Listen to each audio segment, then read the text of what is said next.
Mano, o Marcelo Paz já está atuando e o pessoal tá falando tudo sobre isso, vamos dar uma olhada. Eu não tinha feito vídeo ainda para falar da chegada do Marcelo Paz ao Corinthians, um cara que eu gosto muito, né? Que eu até critiquei ano passado aqui no canal, naquela questão do Vojvoda, do momento em que o Vojvoda saiu do Fortaleza e tal. Mas acho até que ele ficou um pouco chateado com a crítica na época, mas eu gosto muito do Marcelo Paz, do trabalho que ele faz, e acho que quando você traz um cara como esse, você está trazendo competência e credibilidade. O Corinthians precisa muito desse segundo item. Também precisa de competência, claro, mas não acho que o departamento estava sendo tocado, por exemplo, por alguém incompetente. Não, o Fabinho Soldato fez um bom trabalho. Cometeu seus erros também, mas também teve muitos acertos. E a janela do Corinthians em 2024, no segundo semestre, tem muito mérito do Fabinho Soldato. Foi uma janela de muito acerto e o Fabinho Soldato foi o grande responsável por esses acertos. Cara, e foi muito importante mesmo essas contratações do segundo semestre, porque o Corinthians tinha a chance de ser rebaixado e foi até pra pré-Libertadores por conta dessas contratações, né? Mas você traz um cara também competente, um cara que fez um trabalho do Fortaleza muito bom, apesar do rebaixamento em 2024, e você também traz, e o antecessor também tinha, sem dúvida, mas você também traz credibilidade. Quando você tem um cara como o Marcelo Paz, um cara com um histórico de cumprir palavra, um cara com um histórico de negociações ok do mercado, né? Honrando compromissos, o Fortaleza nunca dava passo maior do que a perna. Você também traz credibilidade. Quando você tem um cara como o Marcelo Paz, um cara com um histórico de cumprir palavra, um cara com um histórico de negociações ok do mercado, né? Honrando compromissos, o Fortaleza nunca dava passo maior do que a perna. Acho que o Fortaleza errou na política de contratações em 2025, por exemplo. Vira um ano, a gente fica meio perdido. 2025, acho que o Fortaleza errou na política de contratações. Acho que o Fortaleza investiu em jogadores demasiadamente experientes por um calendário tão exigente como o nosso, distâncias muito longas. Era o clube que mais viajava junto com o Ceará no Campeonato Brasileiro, né, em termos de quilometragem. Enfim, mas nunca dava passo maior do que a perna, nunca comprava sem ter dinheiro para comprar.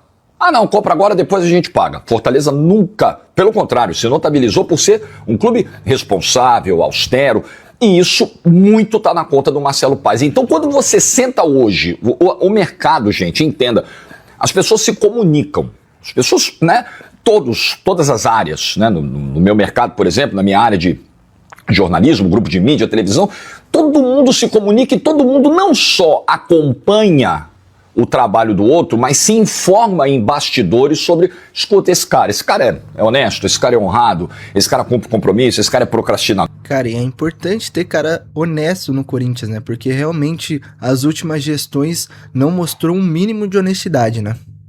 Esse cara é ponta firme, esse cara é pontual, isso rola. E a reputação que o Marcelo Paz tem no mercado é uma reputação muito boa, a ponto de ser disputado, de ter recebido ao longo desses últimos anos, enquanto dirigente do Fortaleza, propostas de vários clubes, daqui do Sudeste, né, todos os Estados Unidos, do Sudeste do Brasil.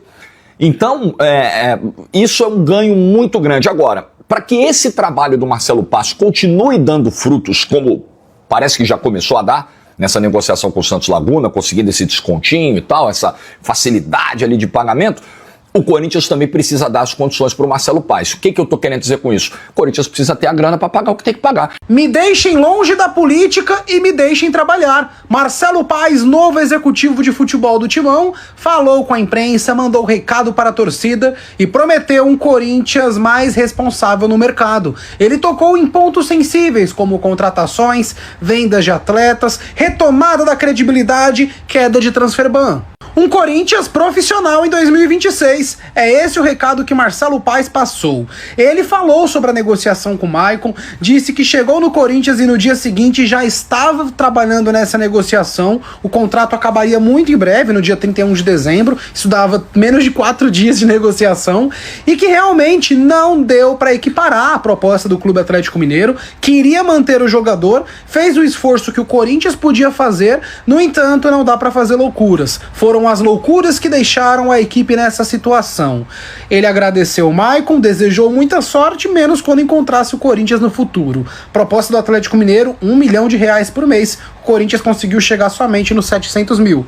Somente, né? Ele também falou que recusou uma proposta pelo Yuri Alberto. A Lazio da Itália fez uma oferta de 22 milhões de euros. Como o Corinthians só tem 40% do passe, iria muito pouco para a equipe paulista. Então o Corinthians entende que é um valor baixo. O Corinthians é um time que está numa crescente, atual campeão da Copa do Brasil, atual campeão estadual, e vender por esse valor não compensa para o clube. Mas não é porque não compensa que vendas não irão acontecer. Está previsto no orçamento do Corinthians vender atletas. E ele disse que está previsto para qualquer clube brasileiro fazer isso, que isso faz parte. Só que no caso do Corinthians, que tem muitas contas batendo na porta de curto prazo, vendas vão ter que acontecer e ele acredita que pode acontecer a maior venda da história do clube no ano de 2026. E aí a gente olha para os jogadores mais novos e especula. De quem que ele está falando? Cara, eu acredito que ele esteja falando do Breno Bidon, né? Eu acho que o Breno Bidon vai ser, sim, a maior venda da história do clube. E, inclusive, agora, né? Que muitos times estão visando ele, né? Do Yuri Alberto, eu acredito que ele tá falando do Breno Bidon, um meio-campista que ficou muito valorizado depois do grande drible que ele deu na final da Copa do Brasil. Uma coisa é você dar um drible desse num jogo do Brasileirão, outra coisa é você dar um drible desse no campo defensivo, de costa, numa final e sair o gol do título.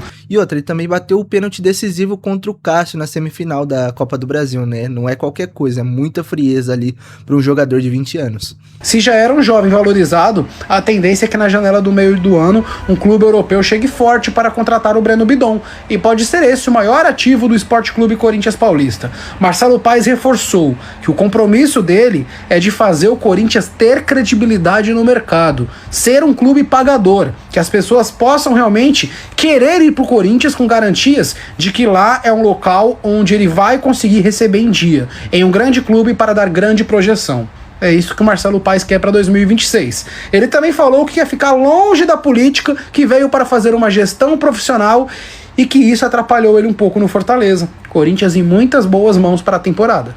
O time tem necessidades de mercado, né? Nós temos um bom time, mas temos que ter um elenco mais robusto. Conversamos isso com o Dorival desde o primeiro dia. Junto com o Renan, a gente vem trabalhando para qualificar, para a gente ter pelo menos 2 jogadores por posição que possam jogar qualquer jogo. Mas a gente vai ter que atuar com muita criatividade, né? A gente sabe que o Corinthians está numa reestruturação financeira. O presidente Osmar me chamou também para isso, para atuar nessa reestruturação financeira. E o futebol é o carro-chefe de qualquer clube em termos de custo. Então tem que ter o cuidado no futebol. Não podemos, não faremos loucuras financeiras, que foram essas loucuras financeiras que trouxeram a situação instável hoje financeira do Corinthians, que está sendo resolvida pelo presidente Osmar e a diretoria. Então a gente vai ter que agir com criatividade para trazer jogadores a custo, jogadores agente livre, jogadores por empréstimo, mas jogadores com competência para jogar no Corinthians. E o que é que eu vejo? A marca é muito forte. O que eu vejo de oferta de atletas de grandes nomes que querem vir para cá, que fazem o esforço para vir para cá. E aí vou citar o caso do Gabriel Paulista, né, que hoje já fez exame médico e muito em breve, seguindo todo o trâmite do clube, né, superando os exames médicos, vai ser anunciado. E tem notícia bombástica também, viu, Fernandinho? Uma notícia importante que ele vai passar pra gente também. Boa. Acabou de cair o transfer ban aí da FIFA. Opa! A gente acabou de saber agora. Notícia dada agora, nesse momento. Não faz 5 minutos, faz 2 minutos atrás que a gente verificou aqui, caiu o transfer ban da FIFA, graças a Deus, mais um passo que foi dado. E tranquilo, vamos ver se a gente continua trabalhando dessa forma, para a gente resolver os problemas que existiam aqui no Corinthians, que nós estamos resolvendo. Tem outros problemas que poderão vir aí pela frente, e que nós estamos aqui para poder enxugar esses problemas aí e fazer o Corinthians trabalhar da forma que tem que trabalhar, Fernandinho, e fazer o Corinthians se preparar aí para o bicentenário. Enfim, rapaziada, até o pessoal falando um pouco sobre o Marcelo Paes, ele que também foi um dos responsáveis pelo fim do transfer ban, que estava preocupando muitos torcedores, e eu acho sim que ele aparenta ser muito competente no que faz, e eu acredito sim no trabalho dele. Mas comente aí sua opinião, e não esqueça de deixar seu like e se inscrever no canal. Valeu!